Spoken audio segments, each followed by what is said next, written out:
Welcome to Third Eyesight.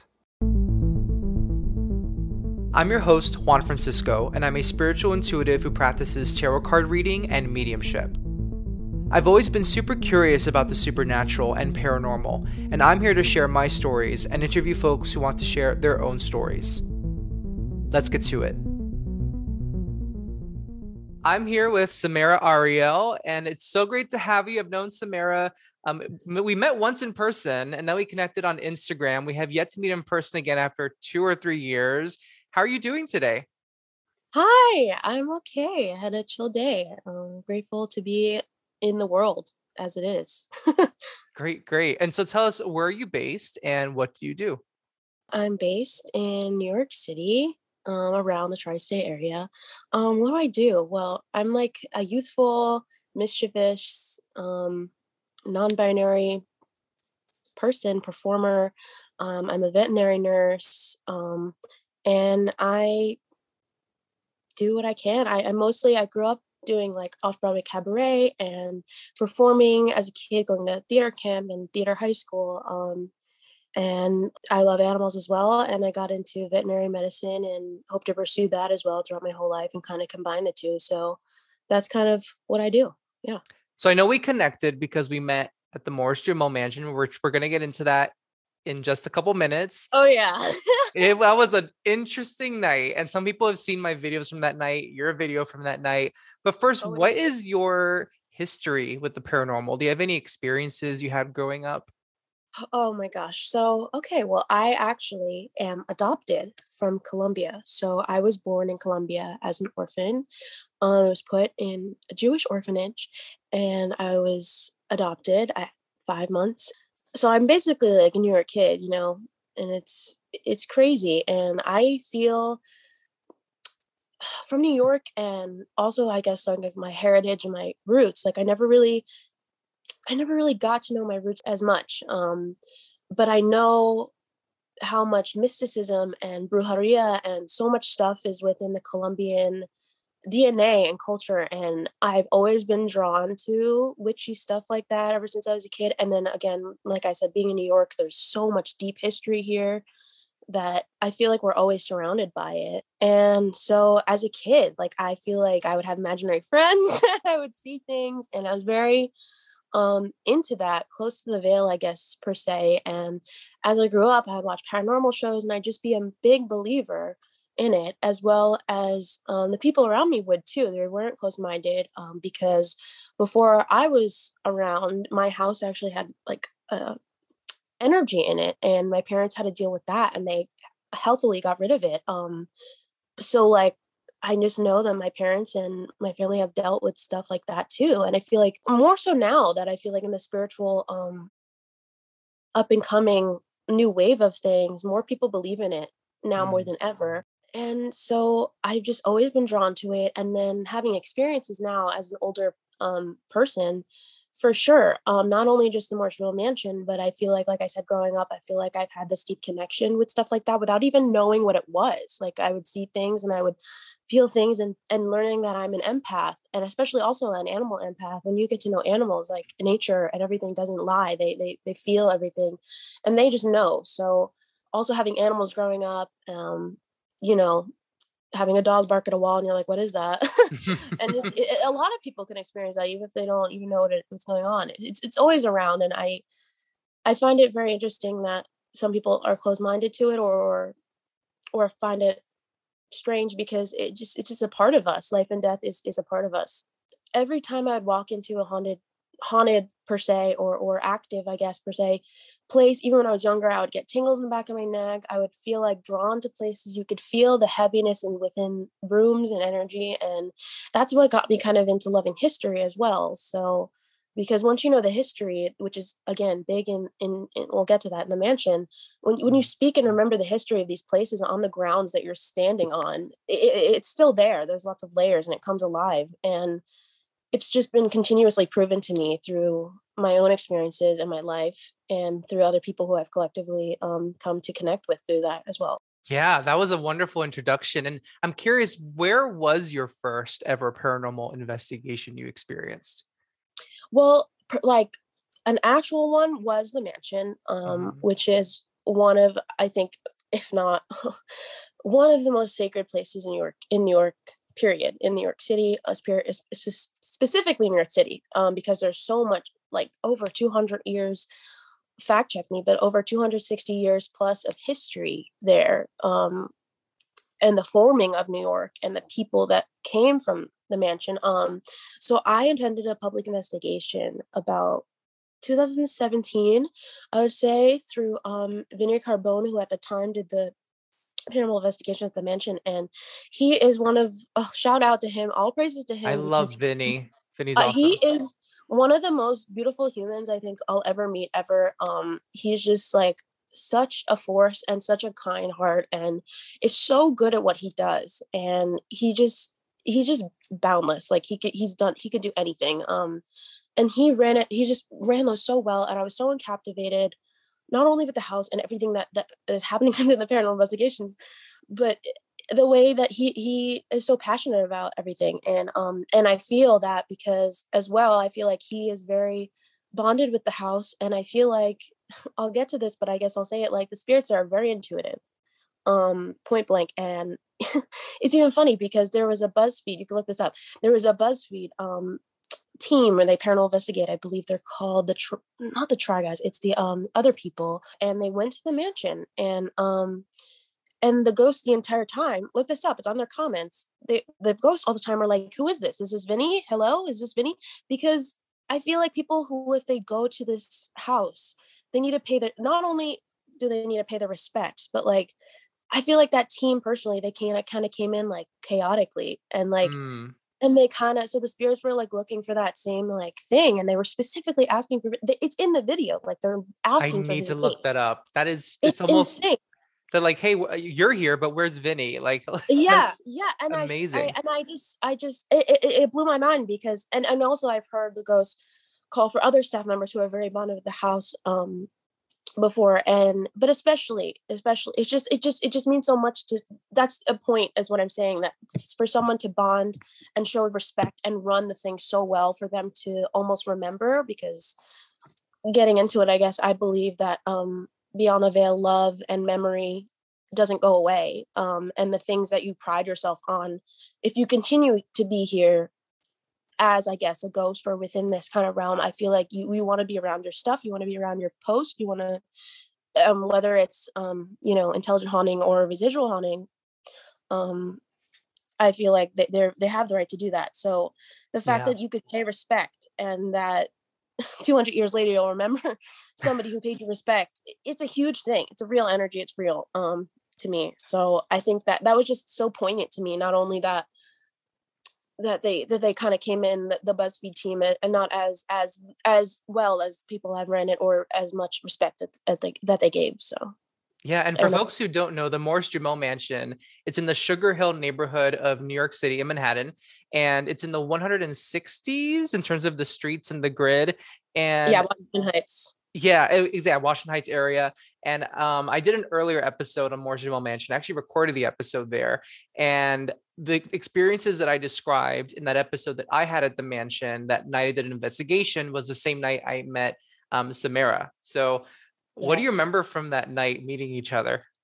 It's funny because, like I said, I came to the mansion a couple of times, and a lot, not a couple, like dozens before that too. So that night specifically was very, very active. And like Vinny always says in his investigation, specifically, they're like, it's not a Broadway show. They don't just show up and they're like, okay, this at this and this at this. Nothing can happen, despite personally, I know it being a very active and intelligent house.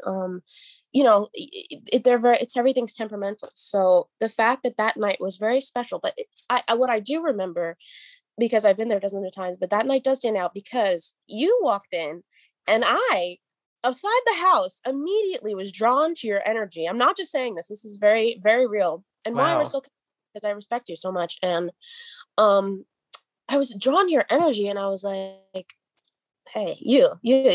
And I was like feeling tingly and like happy. And I was like, the spirits like you. I was like, the spirits, I said that, did I? Did I You not? did. I was Well, I like, think we had the before, EMF. Yeah, we yeah, had and our I said EMF before, detectors. Yes, yeah. And so we had EMF detectors before anything happened. They give us EMF detectors. Everybody gets their own. So you turn them on, and then it measures obviously electromagnetic frequency. And when you have a spike, it could mean that something's around. Yeah. And so before we even started the investigation, I myself was drawn to your energy, and the EMF around you was going crazy. And I was like, they like you. And I was like, I like you. They like you. And it was just like, I was like, I want to be your friend for the night. Like, I kind of just like was like with you the whole night because you were very open, receptive, kind, welcoming energy. And I guarantee that they felt the same because they showed that to you as well. Which I think is so awesome. And I love when that happens because, like I said, I've been on a couple dozen of these, and even coming in as like a guest, obviously, but to see people who go on these investigations who are either don't believe, they're skeptics, that's what we call them, skeptics, or they're kind of just like don't know what to expect, and they either see an active night or a non-active night, it's very interesting to see how they react, because I've seen some people leave as non-skeptics after we have an active night, or still believe even if they saw something insane, in my personal opinion. So it's wonderful. It's such a wonderful program and such a rare thing in New York. But It is. that night, yeah, I specifically remember how much I was drawn to your energy, and I just wanted to be your friend, and how much the spirits seemed to like you. And I remember from that night that we had a lot of REM pod activity. Yes. Which a REM pod, which I actually have right here. You have one. She's showing one on camera right now with a little Santa hat. Yeah, I love it. It's a paranormal research instrument, programmable REM with temperate detection. So this can detect EMF, it can detect temperature, it can do a lot of different things. I even have oh, I love it. I survived paranormal investigation at Morris-Jumel. I love the sticker. Yeah, and they have their own t-shirts and brand with like little George Washington holding an EMF detector. It's amazing. Whoever came up with that, brilliant. Would you be able to feel comfortable turning it on and showing our listeners what a REM pod sounds like? Well, yeah, okay, but I have a lot of technology here, so I'll kind of like hopefully. Okay, so it's a very sensitive device. So I'll show you that once you go, even if I move like where I'm sitting, it might go off. Yeah. So it's a rod. It's kind of like a circular device, and it's a rod, and you can make it long or short. And essentially what happens is that ghosts can go near it or touch it per se, and it will go off at different levels. So it'll turn different colors depending on the level, how close they are, or how long it'll go off, because they can make it like dance and kind of or sort of speak through it per se. So yeah, so let me turn it on. That's it turning on, the little beep beep. And now I'm going to touch it, and it makes a very beautiful sound. I love that sound. I know, you do, right? And that's me getting closer. And that's me touching it. I love that noise. It's creepy, but it's pretty. Yeah, right? And that's almost what being a ghost is like. Yeah, creepy but pretty. Yeah, exactly. Yeah. Well, and I never told you this, but that night I went to that investigation. That was my first paranormal investigation I've ever done. I had done like ghost tours at places, but it's very different to investigate than it is to go on a ghost tour. And I'd have used an EMF detector before on a ghost tour, but this was really like an investigation. And I got my ticket maybe a few hours before. I was looking for something to do that night. And I love ghosts. I love spirit. And I was so scared to go. So I almost didn't go. Thank God I did, because it was so memorable, and it kind of set me on. It's one of the things that set me on the path I'm on now. Just that experience was so memorable. Absolutely. Like, this house is so, it's been featured on many episodes on like the Travel Channel. They've been on Ghost Adventures. They've been on the Holter Files recently through the last 3 years, which is Hans Holter was a parademon psychologist, a parapsychologist. Fact check me on the words for that, but he was a very well known. He's known for doing seances at the mansion more than once, which is like huge. Back in the day, he's beyond the veil now. But yeah, and the psychic in that episode kept saying, I just feel so many layers of time. There's just so much layers of time in here, and that's she kind of put the words in my mouth. It's like, that's how you feel, and you walk in. It almost doesn't feel real. It feels like you're going underwater in like like a video game, like especially for sensitive to energy, you will feel like that walking into this house. Yeah, so It's like a I was time machine. It's like a yeah, huge, like, that absolutely, it that's feels what just people like like. that. It's Yeah. a time machine. It's a time capsule. It's incredible. Even just walking in the grounds, you're like, It's you different. feel something. It's different. It is mad Yeah. different. Yeah. Now, you And know what not I in a find bad way either. Yeah, not in a It's bad way wonderful. at all. But what I find Yeah. interesting is some of these TV shows that have been to the Morris-Jumel Mansion, they paint this picture, and I want to get your opinion on this, of it being Mm. very scary and that the spirits in there are insidious. And I Uh, mean, I could say I've met Eliza based on the uh-huh. experience I had that night. And I Uh-huh. just like her energy so much. And there are these rumors Mm-hmm. about what she did to her husband. And I mean, listen, I do believe that we may commit things in this lifetime, and then on the other side we are our more perfect selves. So whatever she did in her life, she was a very kind soul. That's all I know when I came into contact with her. So Yeah. what is your take on, like, when people paint, like, have you ever experienced something scary in terms of the paranormal, or do you feel like it happens in certain circumstances? What's your take on that, especially with the mansion? That's a beautiful worded question. One, to get the answer to the scary one, I have had scary ones. And what you said, I believe it is circumstantial. I believe it is where you are, and what you can let around you also Mm. energetically. And I believe that the mansion is very good and very filled with history, sad history though, because you feel the heaviness, you feel the sadness, you feel the literal war that America was built because of. But it's beautiful. And as far as Queen Eliza, I adore her. I adore her energy, and every staff member you can ask, they love her energy. They love her beautiful, as soon as you walk in the mansion, there's a beautiful portrait of her and her adopted grandchildren. It was her sister's kids Mhm. that she kind of adopted. And she's just, even, I believe, as a silly little person of life, like every time I look at her face in that picture, in that beautiful portrait, like I feel like every time she looks at me different, almost like a Harry Potter type of You like thing know, that you're is alive.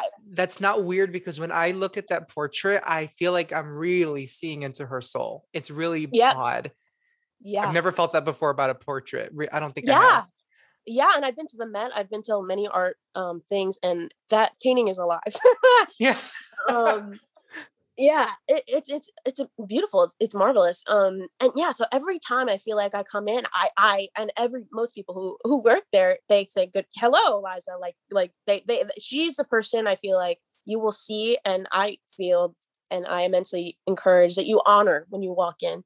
Mhm. Um, she was the longest resident of the house at her time, and she died in that house in 1865. So she was born at the start of the revolution, and died at the end of the beginning of Civil War. Iconic.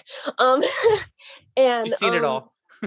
yeah, like come on, what a time, what an era to be alive. And I always just try to feel connected to her because she was also an actress in her time. And yeah, and again, they also addressed this when they would speak of the history, not only the paranormal investigations, but in general, that that she unbandaged Stephen's wounds when he was dying. And I very much doubt that. And people who also have reiterated this doubt that, because they have a lot of letters of love together, her and Stephen Jumel, her husband, before he died at the time. And I really truly believe that they were lovely people.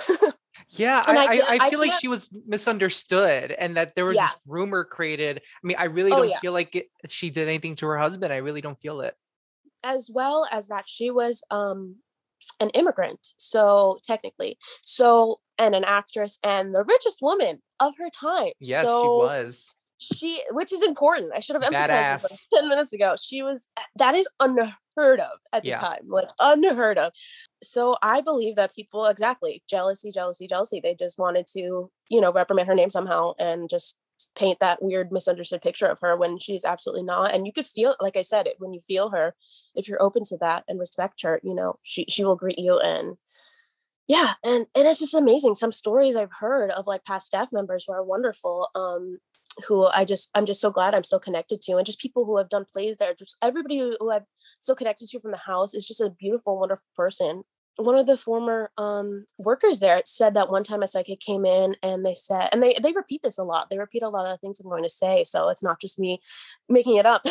Yeah.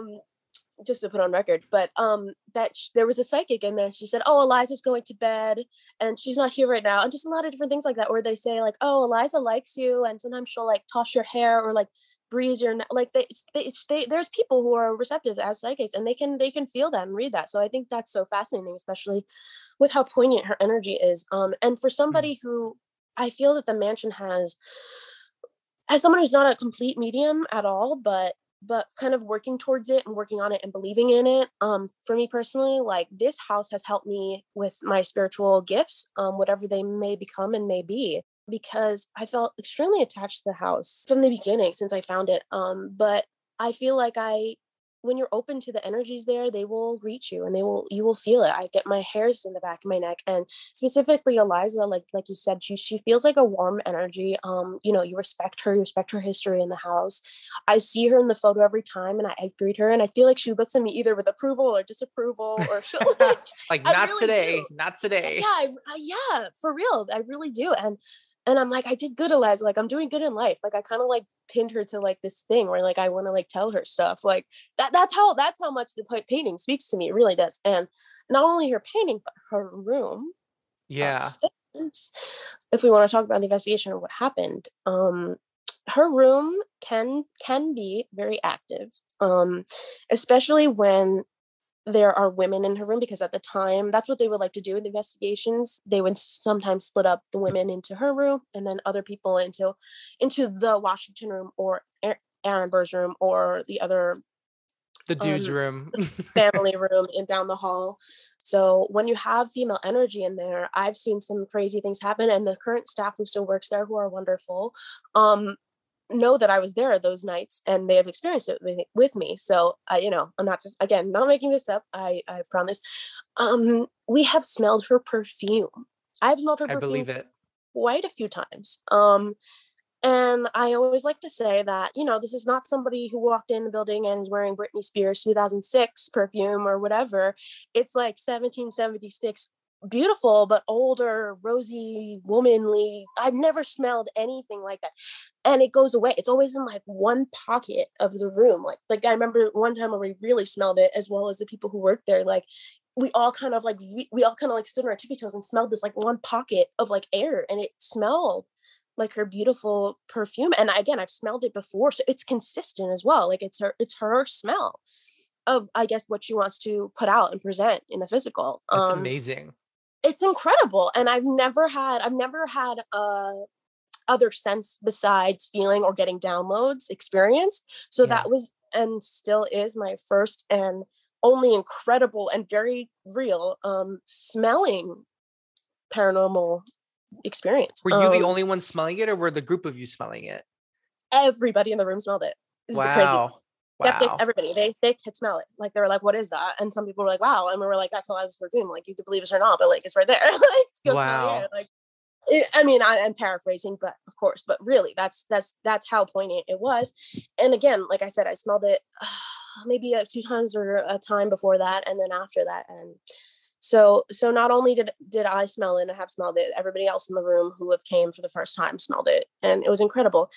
And we sit in a circle a lot in her room, and we kind of just ask her questions. She also spoke French. And, we try to get people to speak French in her room to like provoke anything. And we just like to ask her questions and stuff. And now her furniture is back in her room. The bed that is in her room, she died in that bed. And it's a beautiful, beautiful bed, and her mirror and her, there's kind of like this walk-in closet kind of space. It's not closet, but it's like a walk-in changing space, I guess, for the time. And I feel like that room is very active as well. I've had some things go on in there. There's usually in the museum, obviously it's a museum, so they have things. This is on the second floor, by the way, upstairs. So they have a lot of either art or things and cases on display. You can go in there and look at the art or display things. So I've gone in there and the lights flicker and you just feel something also in there. So her room, we would sit in a circle, and it's crazy because having a room full of people, again, skeptic or not, and experiencing the same thing is absolutely like poignant. Yeah. So we'd go in her room and we'd be like, we say hold. If we hear anything in the investigation, if it's not one of us moving or something, we say hold and we listen to what we're experiencing. So we all were like, hold. And one of the old workers there, he would look in the doorway and all of us in a circle were pointing our hands up, like pointing to the sky, like, do you hear that? Do you hear that? We were all like, what is that? And so this has happened to me multiple times as well, from before and after that, that there is footsteps above her room. And that Is there an attic in that house? so yeah, so there is technically a third floor. And they have offices up That's there. right. Yeah. I've been up there too. It's funny. Something just crackled in my room. My cat was like, what was that? I'm telling you, when I talk about them and the fact that I love and connect to this house so much, I'm like, as you can hear in my voice, I get shaky, I get clammy. Like I really put myself there and I talk and I channel them and I adore them. So you were in the second floor and you heard footsteps from what was the third floor. Yes. So we were in a room and Got it. many women in a circle all at the same time. We all collectively heard almost like soldier boots, like footsteps, like pound, like walking. And again, not only have I heard this before, but the other staff member has heard this before. And the fact that there's so many people who've never experienced this. So there was this, I don't believe it was this investigation, but there was another investigation where I actually brought my dad and my uncle. And it was funny because my uncle is a complete skeptic and he was just like, that was pretty weird. And so what's funny is that Vinny was like, it was so loud at this particular one I'm talking about that Vinny went upstairs to the group of men. And one of them happened to be my uncle, to check on what the heck is going on up there. And they have come to realize that when they hear this, that this place where the footsteps are coming from, the corner of Eliza's room near the window side, is a crawl space. And there's no possible way that anybody or anything or any animal or anything can walk there. There's like a wall and a crawl. It's like very low, like weird place. And I know that and upstairs they have other things up there. I don't want to give away what they have, but they have other things up there. So I'm not surprised if that was a trigger object for a soldier or something to be up there, to be mounting his post or being up there to be guard or something, something of that. Yeah. That's what I believe. So, and that house was filled with Hessian soldiers at one time. And yeah, so there was also specific, I guess, haunts, you could say, from those times of war. And it was also a hotel or like a bar for a really like a long boarding time house after. or something. Yeah, it was like a weird thing. So who knows what the heck is also from that? There's so much energy. There's so much layers. So there's so many things. But from the stairs that you go up on the stairs, I always feel like a heavy presence. And they say that that's where a soldier, unfortunately, fell on his bayonet and died. That's right. Yes. And sometimes people say that they could smell like a musty, yucky smell there on the stairs, or like a cigar smell or something. People have told me that they've smelled something weird over there, like a cigar smell or something. So I find that very interesting. But yeah, so again, Eliza's room is so active and that'll happen randomly. And I don't believe that was Eliza. I believe that was like a soldier spirit of some sort. And it's just boots and you hear it and it's like consistent. And then it just like stops and you're like, what the heck had just happened? Yeah. In her room also, I consistently bring this up also because the entrance where you enter the room is not the original entrance. The original entrance is where they're keeping her bed against the wall now. So I like to think also that the spirits like know that their entryway. Wait a second. Is it the wall? So okay. The wall against like across from Aaron Burr's room. That's weird because I don't know if you remember being on that tour together, that investigation together, and I asked Vinny like about the wall. I was feeling something about the wall, and I was asking if a door used to be there, and he said he wasn't very sure. So, oh, really? Because they told me, and I've asked multiple times, and they said that was the original entrance. He might have said yes, or maybe he forgot. Either he said he wasn't sure, or that yes, there was. But I feel like I remember very distinctly holding my EMF detector around that part of the wall in the hallway where all the art displays are. and being like, Mhm. and asking, was there like a door here before or something? And so that's interesting. Now I know that there definitely was a door there. That's really Yeah. cool to know. Yeah, and people have said they've heard her in the halls, like almost like outside of her door, and that also like one investigation, there was consistent like knocks on the floor, like something like ridiculous. Like there every time we were upstairs, we would just hear like, and we were like, what the heck was that?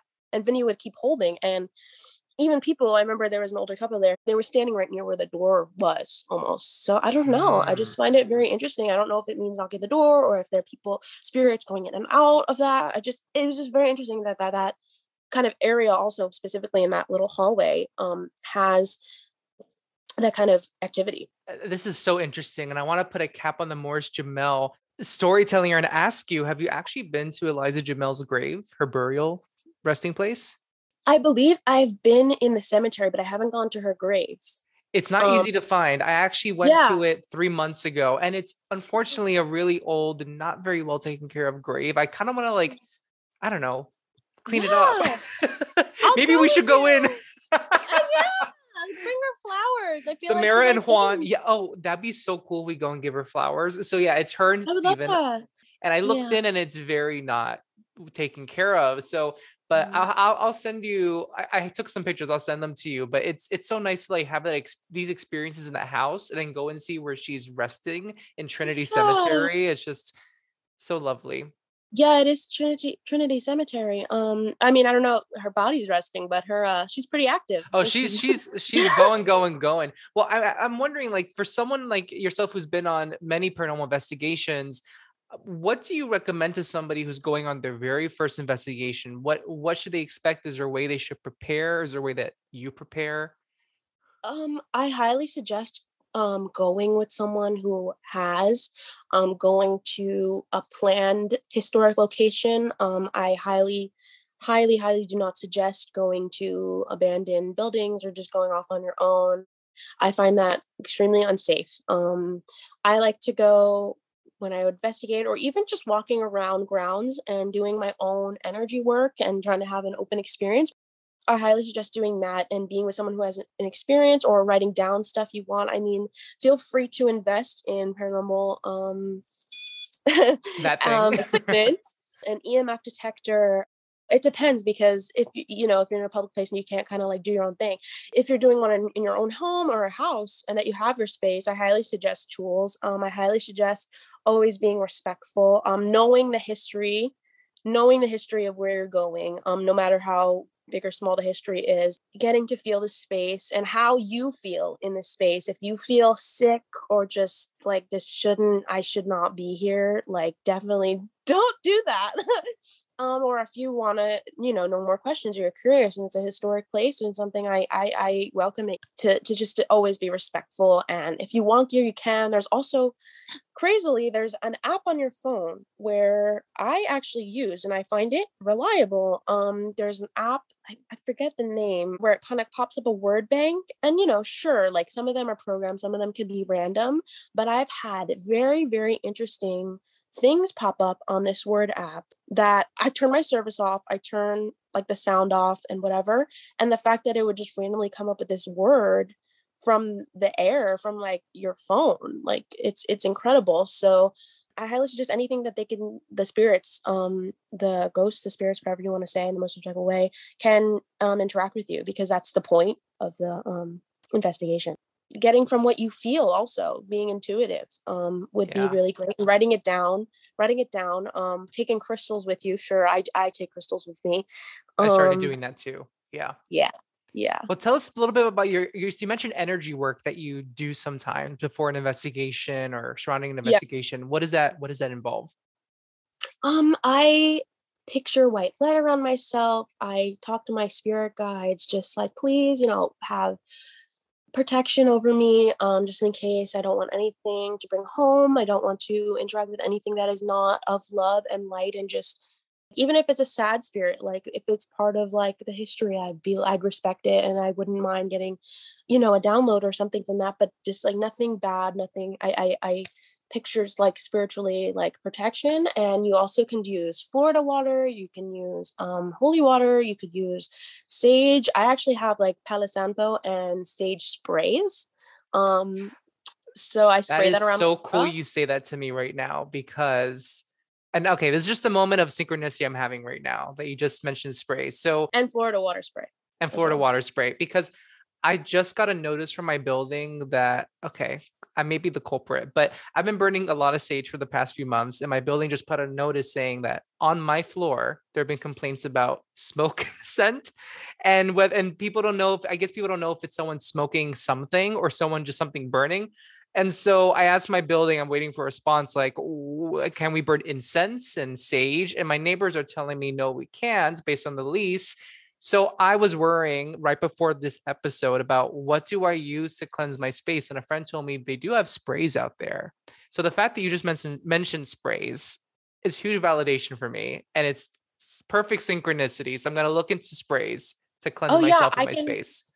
Yes, I can give you a website that I get them from. They're absolutely amazing. Great. I believe it's called shamandawn.com. Plug, not sponsored. And they have wonderful, wonderful sprays and candles as well. So you can have burning a candle.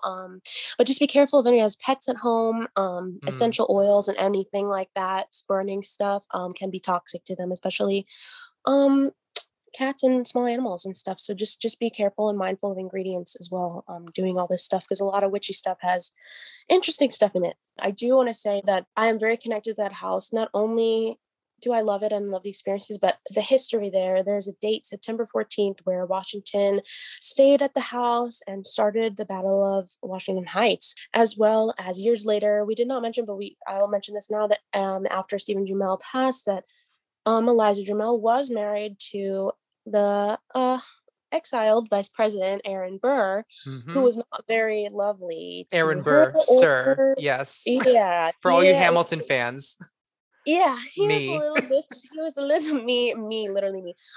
He was a little bit of can I curse on here? Yeah, cursing is fine. He's a little bit of a pendejo. He cheated on Spanish Eliza. cursing. He burned her money, you know. But I mean, after you kill somebody, and that's, I guess, to tell you cope. I don't know. That's not what I want I to say, know. but It's really weird to be in his it's room. His very room has a weird. lot of energy. Yeah, and his room is completely different than the whole house. It's Um, heavy. it's heavy, but the fact that, okay, so again, so the date September 14th, he actually died on that day, the day that they were supposed to finalize their divorce, which is Yeah. crazy. And Eliza Jamel used Alexander Hamilton as their lawyer, not the fatally shot Alexander Hamilton who founded our country with money, but his grandson, I believe. It was from his descendancy. So it was Alexander Wow. Hamilton Jr. You could fact check me, look it up. Pretty funny, Eliza, that she would use him as Ironic. the lawyer. Yeah, very ironic. To divorce him, and he died on the day that they were supposed to finalize their divorce. Wow. Um, I don't believe he was on the grounds. I think he might have been in Staten Island or Jersey. I believe he died. I'm not Um, sure. One funny that thing is something I learned recently being at the mansion. They had a little info card that said that Lin-Manuel Miranda used to hang out in Aaron Burr's room to get inspiration for writing Hamilton. Yes. So speaking of that, my birthday is September 14th, is what I was trying to Oh, say. And that I believe, as I've said, I am adopted and I grew up doing cabarets and off Broadway. And within that, as a child, my adoptive mother worked for Hal Prince. She was involved, not performance wise, but involved in with creating those core shows of theater. So I grew up not only with her influence, but my theater bug. So I grew up blessed to be connected to so many Broadway artists at such a vulnerable, malleable young age. And one of my late and dear friends, Doreen Montalvo, who unfortunately passed away in 2020, she was such a force and a light, and she was in the original In the Heights. And she was the most beautiful light and angel of a person. And she heavily influenced me as almost a mentor in my early years till recent, in theater, and just being a strong person and willful person. And yeah, so she was in the original In the Heights, she's the bolero singer, and also in the recent release of the movie, she got to film it and be also the bolero singer again. So if you watch In the Wow. Heights, you'll see her and feel her, and she's incredible. And speaking of spirit on the other side, I feel like, when she passed, not, of course, I was humanly devastated, but I feel that I have to, and so many people adore her on the level that I do, and that we are still connected to her. We are living on her legacy. And legacy, what is a legacy? Hamilton, and the fact that, like, Lin, it all goes so deep for me. Like, Lin wrote the house, and I was influenced of his work, not only of In the Heights, but then Hamilton, and my friend who worked with him so closely and was so close to her.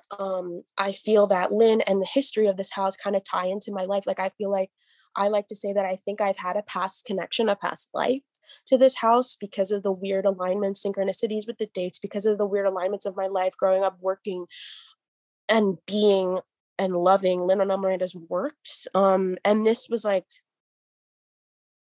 like a little after Hamilton came out that I discovered the house, and it was my love for Hamilton that kind of like draw me and made me realize all of these things and synchronicities of loving this ground and this energy. So I feel like I was meant to be here, to be loved by Doreen, and to be guided by her, and to sing Lin's songs and be around his music, because he's given me something that I never understood about myself. As I said, I'm adopted. So I feel that he gave me a voice of my people, of the energy, the Latinx experience, and the Afro Latinx experience that I live in. And him and Doreen really shaped who I am and the path that I've gone on today till this very moment. And I'm so passionate about talking to the house, not only because of my personal connections, but and the history, but yeah, it's really because it just seemed like everything divinely aligned for me to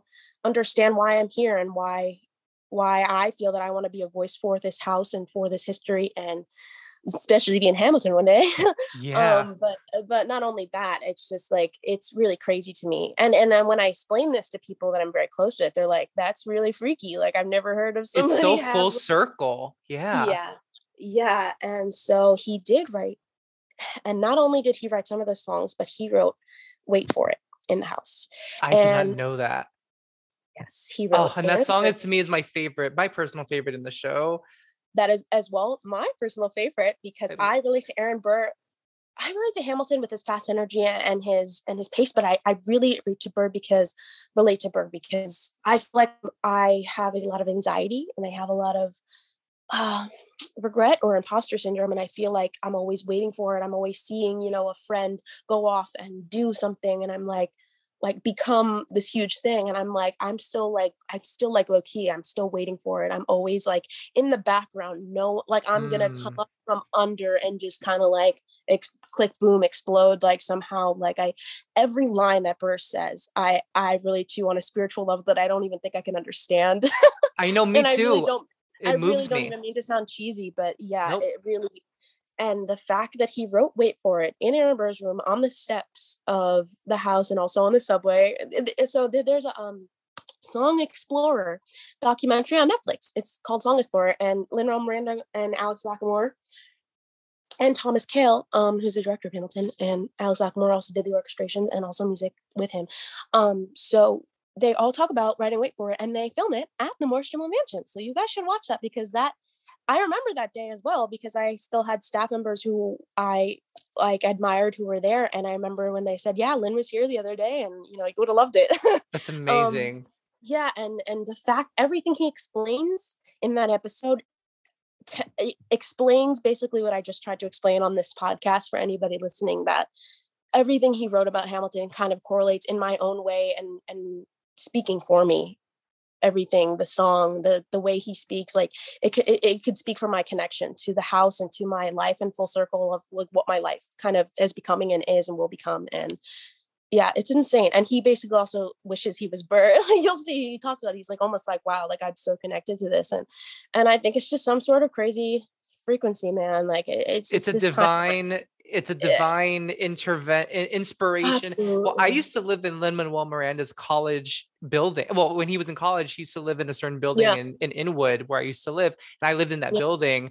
So Yeah. I don't know, maybe Lynn will be listening to this episode one day in the future, but Lynn, we love you and you inspired Oh us my so God. much. And just the full circle that you have with Lynn in the Heights, the show, this house in the Heights, literally that is in the Heights, Yeah, with right, the bro. Hamilton Right. tie-in. It's just so much. And you live in Long Island. It's not like you live a block from this.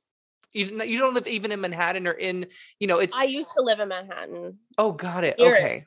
Yeah, but it's like just the odds that you have this connection with this house that has Hamilton ties, that is in the Heights. Literally, it's Aaron just, birth ties, literally his death like dates and ties, and my birthday is his death day. And like that's I literally incredible.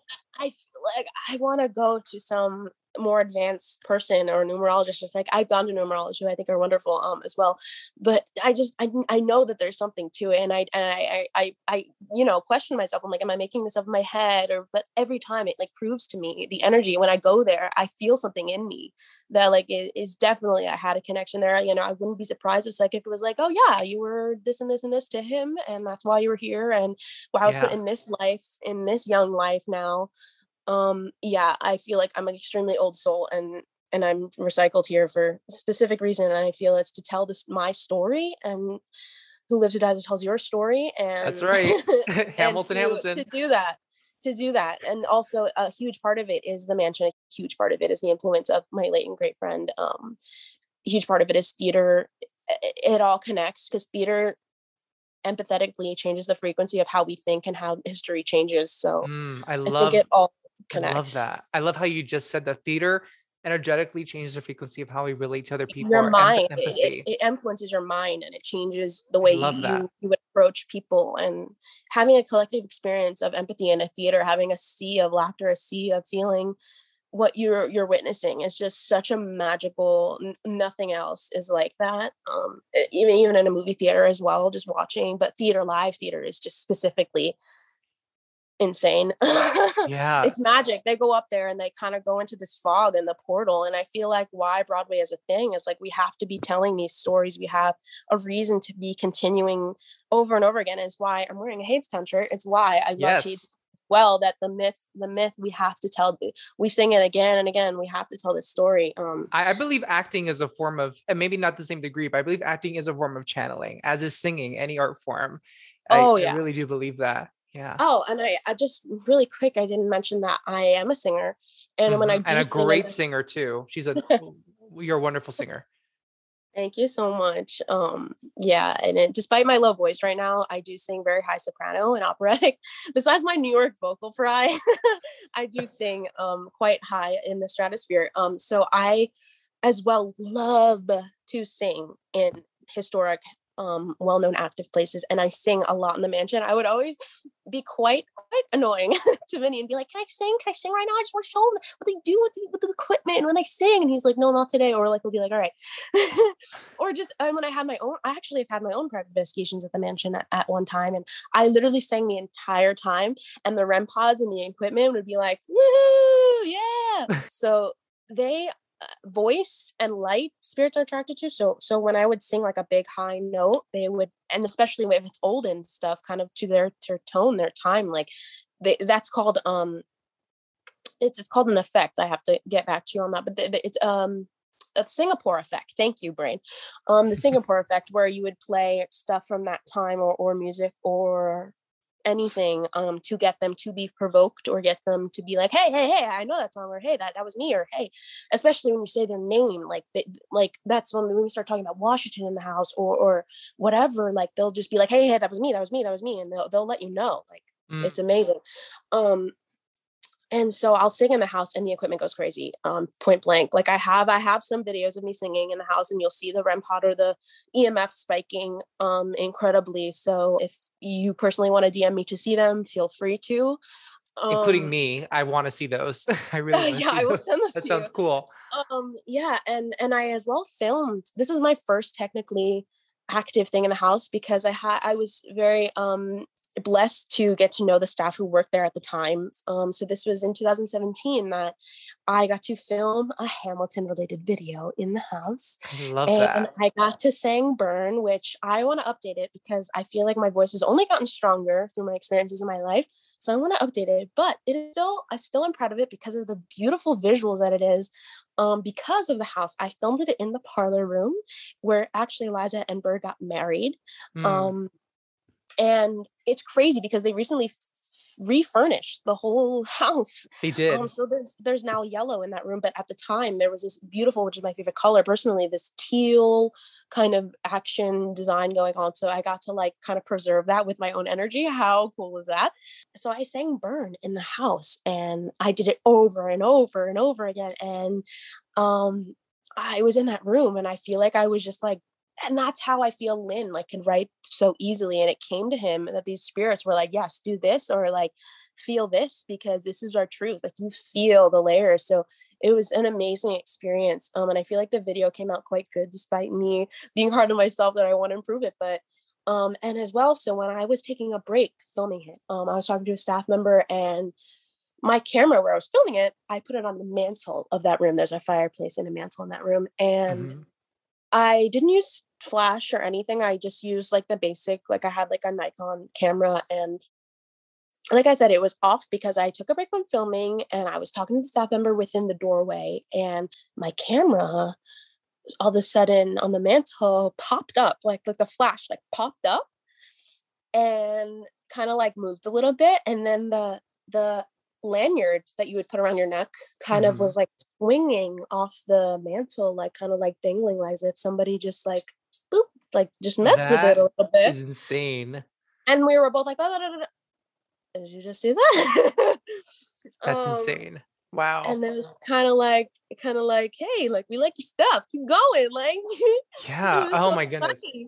And I have that on a personal video of mine that I recorded, basically me recording it on my lap. It's actually on this laptop. And yeah, I mean, you could hear us stopping and being like, was that my camera flash going off? And so that was definitely them, definitely a sign. And I can remember that vividly. I remember that day like it was yesterday. Like, so that I do remember quite a few things that have happened in the mansion where it's unexplainable, that they're letting you know the tea. Like they'll tell you straight up. Like, And the thing is, like, there's so many, like, first of all, when people visit New York City, if you're not from New York City, really put this on the list to visit this mansion. It's not only a pretty little mansion, but if you can go to Paranormal Investigation, definitely go. But also there are places like for you listeners that are listening, like you can find places to investigate in your area, in your state. They're not hard to find. yeah. And I think on that note, I so appreciate all the insight you've given me, given us who are listening to you, and you're a treasure trove of so many experiences. I want to last ask, how can our listeners find out more about you or find you on the webs? Thank you. Well, you could follow. I'm very active on the Instagram, at Samara Ariel or samara.ariel.jpg JPG underscore. I post, what do I post? I post me and my life, my energy, my aura. Sometimes I get aura photography, which is something that I really truly believe in for health and for our well-being. And I post singing, and just I would love to interact with anybody who has any more questions or any more experiences they want to share, or if anybody wants to visit the house, please ask me if you want any information or inside information. If people want to connect with Samara on Instagram and DM for those videos and that insight and those questions, I'm sure Samara, you'd be happy to receive those questions and those DMs. Yes. But Yes. thank you so much for chatting with us about all these experiences and just how Yes. you approach paranormal investigations and oh, it was just so wonderful. Thank you so much. Thank you. Thank you so much.